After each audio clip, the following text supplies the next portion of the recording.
the time is to try to arouse human pity. People have a nasty way of being able to turn the feelings on and off. The first time they see a beggar on the street with a stump for an arm, they'll be so shocked as to drop him a coin. But the second time, it'll be a copper instead of a silver.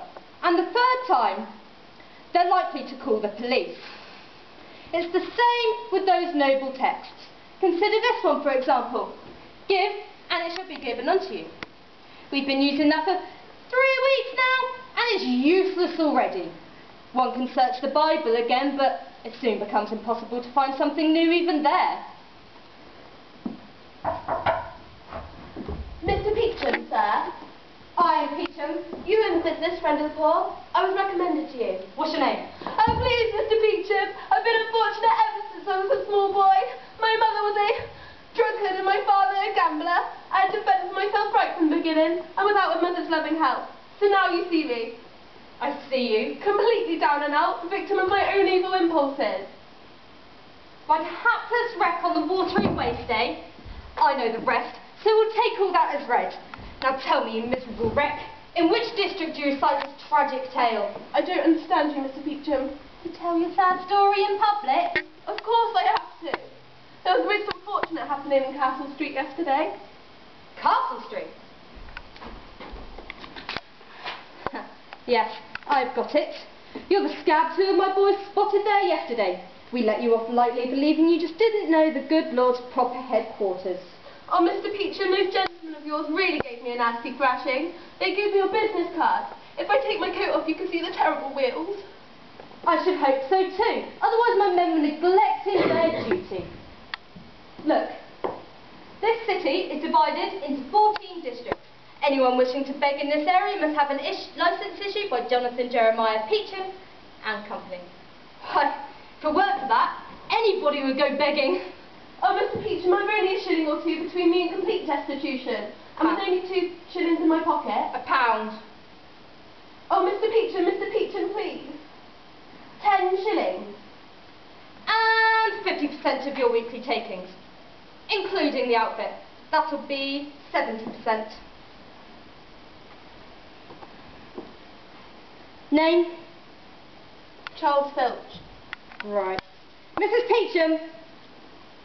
Mrs. Peachum! This is Filch. He'll have the top half of Baker Street.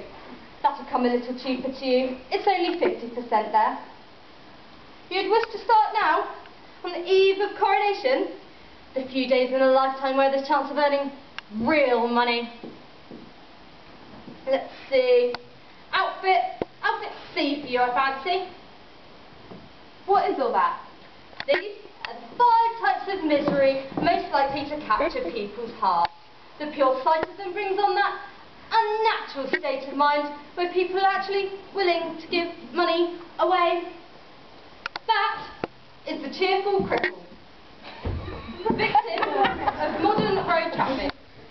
One of his arms is useless. See? The second model, war casualty. He cannot stop twitching. That really annoys passers-by, but the sight of the medals, that softens them a bit. Finally, the third model's outfit. Victim of modern industry. Blind, heartbreaking, most effective.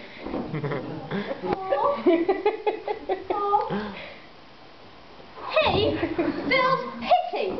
Just look at you. You'll never make for a professional beggar in a million years. You're only fit to be begged from.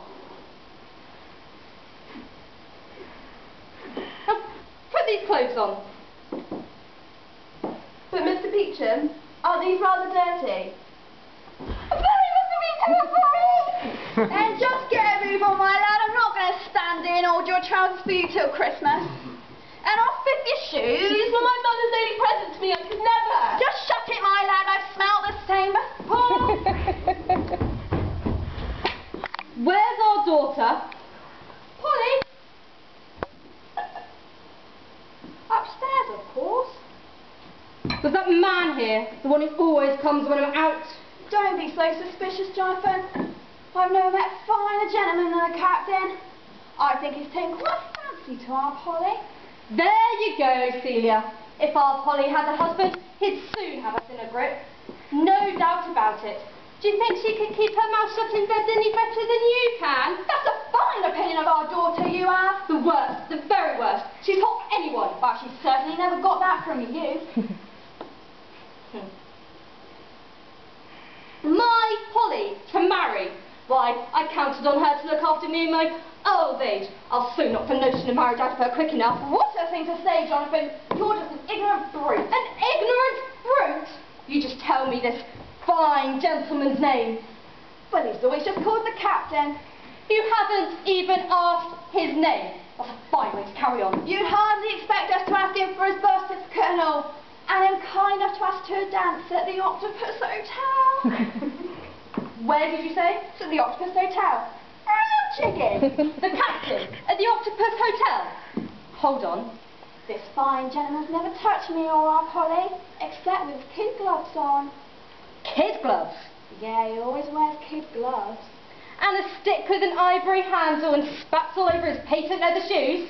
How do you know all about him? I'll tell you who this fine gentleman is. It's Mr. Peachum. Could you give me a few hints? He wants to know what to do. He's stupid! Come back at 6 o'clock. You'll be given all you need. Now get out. Thank you, Mr. Peachum, thank you. I'll tell you who this is. It's McKee. Max the Knife. Max the Knife.